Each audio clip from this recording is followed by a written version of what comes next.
Negara Jepang itu memiliki rata-rata IQ tertinggi kedua di dunia. Tapi ternyata IQ tinggi itu nggak cuma menimbulkan efek positif doang coy, ada juga efek negatifnya. Apa aja? Let's go. Halo semuanya, kenalin nama gue Fatih. Gue sudah di Jepang selama 3 tahun. 2 minggu yang lalu, jadi Jepang itu bikin statement buat kepada warganya supaya berhati-hati sama gempa megatrust yang akan ada dalam beberapa waktu ke depan. Nah, setelah statement itu keluar, warga Jepang itu pada panik dan mereka nyetok beras sebanyak mungkin di rumahnya. Akibatnya sekarang beras di mana-mana nggak ada dan sulit banget buat dicari. Bahkan gue punya temen yang sampai rela keluar kota demi nyari beras doang. Dan sekalipun kalau ada, harganya 2 kali lipat daripada harga biasanya. Beras gue juga udah tinggal hitungan hari, beberapa hari lagi beras gue udah habis. Biasanya gue sebelum habis itu gue udah beli, tapi kali ini karena gue nyari di mana-mana nggak ada, akhirnya gue kebingungan nih sekarang nih, gimana nih?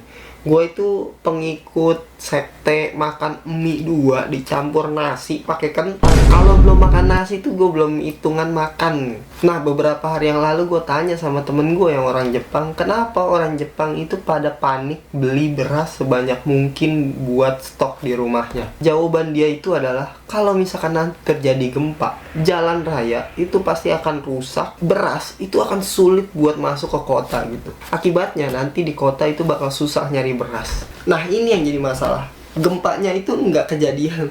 Udah 2 minggu nggak kejadian, tapi berasnya hilang tetep. Berasnya susah dicari. Terus juga kalau gempanya di jalan ya, kalau misalkan gempanya itu di tempat orang yang nimbun beras, gimana coba? Akibat orang Jepang yang panik buat beli beras, akhirnya orang lain yang kesusahan coy. Kalau dari sini bisa kita lihat, ternyata walaupun mereka itu IQ-nya pinter, tapi nggak pinter buat mikirin orang lain.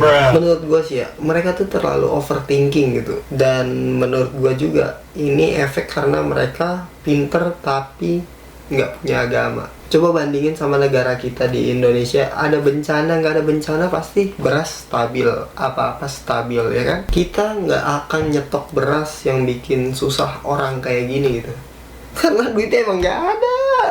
Enggak, itu bercanda tadi ya. Karena orang Indonesia yang beragama pasti percaya sama yang namanya rezeki itu sudah ada yang ngatur. Ini slogan, itu maknanya dalam banget. Karena slogan ini bikin kita menyandarkan diri kepada takdir yang sudah ditentukan sama yang di atas. Nah, ternyata paniknya orang Jepang beli sesuatu itu nggak kali ini doang coy. Di tahun 2020, pas tahun pertama gua di Jepang, itu tisu toilet gak ada di mana-mana. Tisu toilet loh ya. Orang Jepang pada panik buat beli tisu toilet. Kenapa? Karena kita tuh dulu dikasih tahu bahwa corona ini disebabkan sama negara Cina. Nah, di Jepang itu beredar bahwa tisu toilet bahan bakunya itu didatangkan dari Cina. Padahal produksi tisu toilet Jepang itu benar-benar dari Jepang, 100% dari Jepang. Ini kata perusahaan tisu toilet yang di Jepang. Tapi karena isunya itu udah beredar, jadinya orang pada panik beli tisu toilet karena takut nanti ke depannya itu kagak ada tisu toilet di Jepang karena nggak bisa ngimport dari Cina ya kan. Ya, efeknya sampai berbulan-bulan nggak ada tisu toilet dimanapun.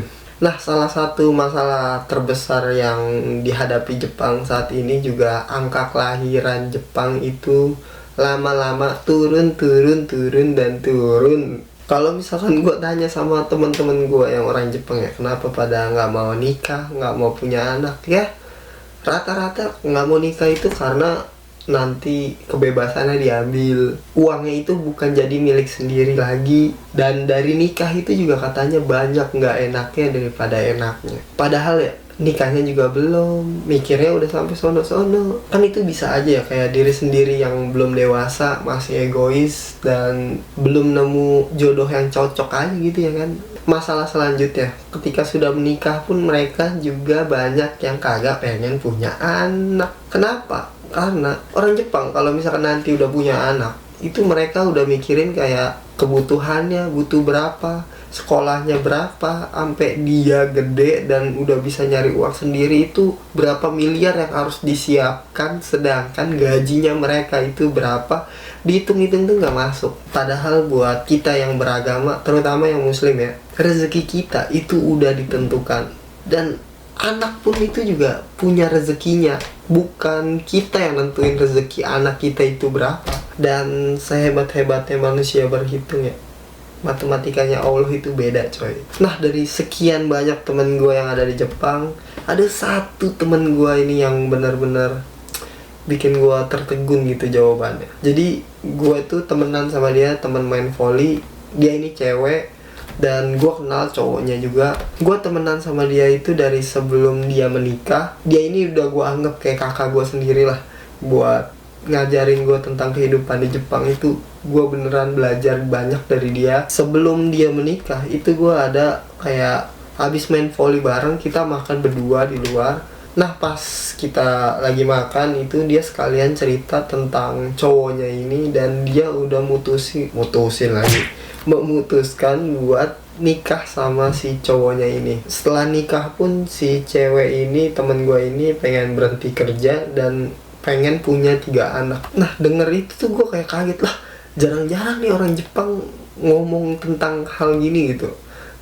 Apalagi buat ke orang asing ya kan ya. Pas gue denger cerita itu gue rada shock, karena biasanya ya orang Jepang gak mau nikah dan gak mau punya anak. Tapi dia ini udah planning pengen nikah dan pengen punya anak 3. Terus gue tanya aja, bukannya biasanya orang Jepang itu punya anak paling banyak 2 ya gitu.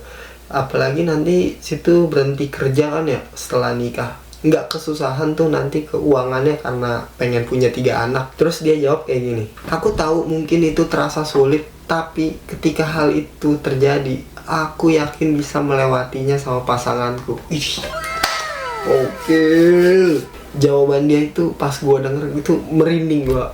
Walaupun tanpa Tuhan, dia itu percaya rezekinya itu ada nanti gitu. Jadi apa yang pengen gue sampaikan di video ini adalah, boleh kita punya intelektual tinggi, tapi jangan lupa diselaraskan juga sama emosional spiritual kita. Karena dua-duanya itu penting supaya kita tidak overthinking. Overthinking yang berlebihan juga nggak akan menyelesaikan masalah. Yang terpenting usaha semaksimal mungkin dan jangan putus asa, biar masalah rezeki di atas yang mengatur.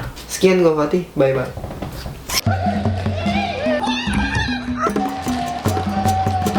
Yang terpenting usaha semaksimal mungkin dan jangan overthinking. Pokoknya harus langkeling.